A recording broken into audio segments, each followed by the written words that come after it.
This video is all about saving money. Not the obvious tips that you've heard 1,000 times, but 10 practical money-saving tips backed by psychology. Because here's the truth, saving money really isn't about willpower. It's about understanding how your brain truly works and using that knowledge to hack your way to money-saving success. We are going to make saving money automatic and even enjoyable. Stick around because I'm going to break down 10 powerful hacks that will totally transform the way you think about saving money. And if you're new here, I'm Dr. Brad Klontz. I'm a financial psychologist and best-selling author of Start Thinking Rich. I'm also a certified financial planner practitioner. And my goal here is to give you the strategies and the mindsets you need to achieve financial success. If you want to transform your relationship with money and want to get ahead, hit the like, subscribe, and share this video with someone you care about. Now let's dive into my 10 genius money-saving hacks. Money-saving hack number 1, reframe saving as spending on your future self. If saving money feels like punishment, it's because you're thinking about it all wrong. The first reason that most people struggle to save money is because it feels like deprivation. Our brains are wired to focus on short-term benefits, short-term rewards. Psychologists call this a present bias. The fact is, spending money and buying stuff gives us an immediate dopamine hit, and it feels so good. While saving can feel like we're sacrificing that pleasure for some far-off, obscure, amorphous reason. And none of that is nearly as exciting as that shiny new thing you want to buy right now. That's how your brain works. That's why everybody already knows they should be saving for the future. Everyone already knows they're spending more than they should, but people don't change. Essentially, it fights against our human nature to save for the future. But that's exactly what we're going to need to do if we want to achieve financial freedom. So how do we work with this psychology instead of constantly fighting against it? Well, here's one good hack. Reframe saving money as just spending on your future self. Think about it. You're not really taking money away from yourself. You're just deciding to spend it later and at much higher amounts. Instead of thinking I'm losing $100 by putting it all into savings, think about I'm going to have $1,000 to spend in a few years if I just set this aside. I'm going to dive a little bit deeper into the money saving hack 3 we're about to talk about. But this subtle shift from I'm depriving myself now to thinking about spending money in the future is a really powerful hack. Essentially, it's not a loss, it's not deprivation, it's just delaying that gratification. And as a matter of fact, getting something that you want even more than what you want to spend now. Studies show that people are far more likely to save if they envision their future self in spending that money than they are just trying to cut back right now. This brings us to money saving hack number 2. Make saving automatic. You're never going to get rich if you're relying on willpower to save and invest. You need to make saving automatic if you want to have any success at all. This isn't an opinion, this is science. Psychologists call this the default effect or a status quo bias. Essentially, we are wired to keep things exactly the way they are right now. It takes energy, it takes effort to go in and make a change. That's why automation is so incredibly powerful. Think about it. You have probably belonged to a gym longer than you were actually using the gym. They set you up on an automatic payment plan. And to go back and change that, you had to decide that working out was no longer important to you. And you talk yourself out of that before you pull the trigger and cancel your subscription. Automating your savings takes this same psychology that is kind of used against you in that example, and it's using it for your own benefit. The easiest way to put automation to use for yourself, and I hope you do this today, is to set up automatic transfers from your checking account to a savings account. Now, eventually you might want to set up multiple savings accounts that are associated with your specific financial goals, but don't worry about that right now. Just get this automation started today. Even if it's just $20 a week going from your checking account to your emergency fund account, you're in a savings account, it'll have a tremendous impact on the amount of money you're building up for a future goal. You'll be amazed at how quickly your brain just forgets about that money that has disappeared, that has gone towards those future goals and investing goals and savings goals, and you'll just adjust to what's left in your checking account. It's amazing. And by the way, if you leave money in your checking account that isn't assigned to a future goal, it's all going to melt away. This brings us to money saving hack number 3. Set clear and specific and exciting financial goals. If you don't have a clear reason for saving, a clear and exciting vision for why you're doing this, it's never going to work.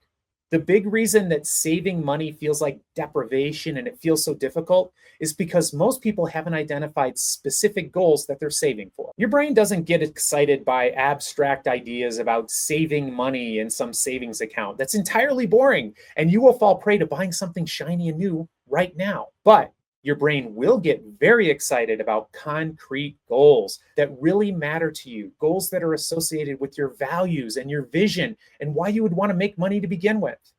This is why creating separate buckets for specific savings goals is so incredibly powerful. It also harnesses a cognitive bias we have called mental accounting. We are wired to look at money as belonging to different buckets, and we treat it very differently. So use this to your own benefit. Set up exciting savings buckets. Perhaps it's a vacation fund, an emergency account. Perhaps it's a future gifts or a holiday fund. Whatever it is, tie it to something that's meaningful, something you can picture, something that really matters to you. And when you see progress towards that goal, when you see those specific accounts start to build, it's incredibly reinforcing. And it's going to keep you motivated to keep going. Before you decide where to cut back, set financial goals first. Specific, exciting, things that you can picture in your brain. So, what are you saving for? How much do you need? And when do you need it? Once you know that, set up separate accounts and automate money movement towards those accounts. Before you know it, you'll be crushing your financial goals. That way, you're not just looking to cut out joy in your life. You're allocating your money to what matters most, and then you're just spending the rest. Money saving hack number 4. Use the 24-hour rule to avoid impulsive spending. What's the easiest way to save $100 a month? Stop buying stuff you don't care about. When you feel the urge to buy something, just wait 24 hours before you pull the trigger.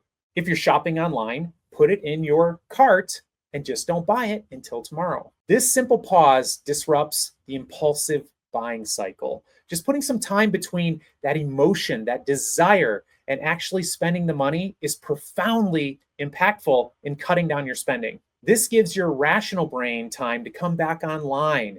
We are more vulnerable to spending when we're feeling tired, depressed, lonely, or even excited.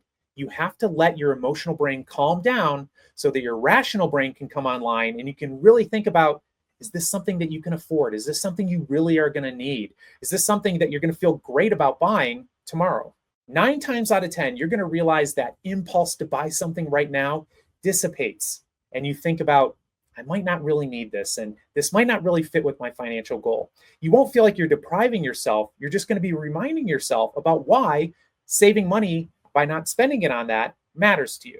You are going to be shocked at how quickly that impulse, the need, the feeling like you have to have it dissipates and melts away. Money saving hack number 5. Add friction to slow down your spending. If you're spending money without thinking, it's because you've made it too easy to spend money. So let's talk about the power of friction. Retailers make it ridiculously easy to spend money. They have entire teams to figure out how to make it easier and easier and quicker. One-click buying, saved payment methods, auto-renewing subscriptions. These are designed to make spending so easy and automatic. You have to fight back. You've got to add some friction. Delete your saved credit cards from online stores. Make yourself enter all that data every single time you want to make a purchase. Turn off one-click ordering. Unsubscribe from marketing emails. Not mine, of course. The more steps it takes to spend, the less likely you are to do it. This isn't about deprivation. This is about being conscious and intentional with where your money goes. Money saving hack number 6, fight lifestyle inflation. If you're making money but you still feel broke, this is why. Lifestyle inflation is one of the biggest savings killers. You get a raise, and instead of paying off debt or investing more, you use that money to increase your lifestyle. Of course you do. You want more comfort. You want more luxury. This is a natural human phenomenon. It's human nature. Here's the hack. Every time your income increases, just commit to saving and investing 50% of it. You won't even feel it. After all, you got a raise. You're just setting aside 50% of it before you decide to upgrade your life with the remainder. If you get a $200 monthly raise, just commit to setting aside $100 of that to your financial freedom, your future, the goals that really matter to you. You'll still get to enjoy the benefits of the raise, but you're also building wealth in the background. Money saving hack number 7, celebrate the small wins. If you're waiting for the big win to start saving and investing, you're doing it all wrong. It's small wins that really matter. Your brain likes progress. Even tiny victories can feel huge in terms of motivating you for future success. This is why micro saving strategies work so well. It's why roundup apps like Acorns can be so incredibly motivating. Before you know it, that change becomes dollars, which becomes tens of dollars, hundreds, and even thousands of dollars. Even if just transferring $5 to savings every time you skip a coffee, it creates a powerful positive feedback loop. And the more wins you rack up, the more motivated you're going to be to achieve your goals. Money saving hack number 8. Optimize your environment. If you want to save more money, start by changing your environment, not your habits. Saving money isn't just about self-control.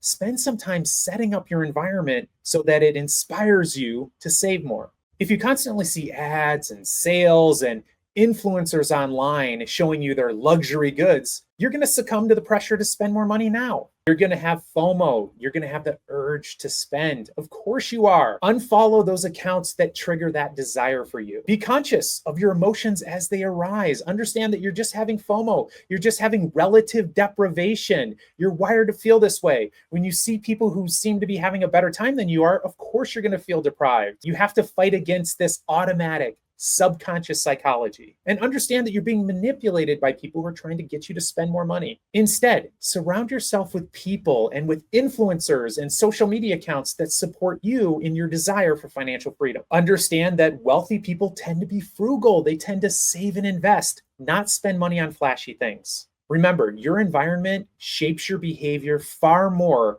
than willpower does. Hack number 9, gamify your savings. Saving money is boring unless you can turn it into a game. Turn it into a challenge. Try a no-spend weekend. Set up a goal to save an extra $500 this month and track your savings and spending until you achieve it. Set up fun savings rules because you're super passionate about that goal, that clear vision you can see. Make it fun. You could set up a rule that you save and invest 10 extra dollars every time you hit your step goal, for example. And saving feels like fun because you have a clear vision about why you're doing it. It doesn't feel like deprivation, and you're much more likely to stick to it. Savings hack number 10, and this is a really important one. Change your money mindset. The real reason you can't save money is because you don't believe that you can do it. One of the most common money scripts that I see is, I'm just not good at saving, or I'm just not good at investing, or financial freedom is never going to happen for me. These types of money scripts are so disempowering, and they're really built on a sense of learned helplessness. Chances are perhaps you grew up poor or you have faced some financial challenge that you couldn't overcome. This happens to many of us when we're kids. We're powerless to really change the financial circumstances of our family. But that sense of powerlessness, of hopelessness, can stay with us into our adulthood when we do indeed have all the power we need to achieve our financial goals. Saving money is just a skill. Investing is just a game. Being good at money is something you can absolutely learn. It's not a personality flaw that you're not good at it. You just don't know how to play the game yet. Anyone can learn how to win the money game if they just have the right mindset and the right tools, and you can get them. Start small, commit to wanting a better future, and celebrate your small wins along the way. And most importantly, forgive yourself for the past mistakes you've made. Chances are you didn't know any better. And even if you knew better, you didn't know how to do better. What matters most is that you're making a commitment right now to changing things and to moving forward. If you found this video helpful, hit the like, subscribe, and share this with someone you care about. I'm making new videos each week about how to build wealth and how to decrease your financial stress. But I want to hear from you. What is your biggest challenge to saving money in your life today? Drop a comment and let's talk about it. I'll see you next time.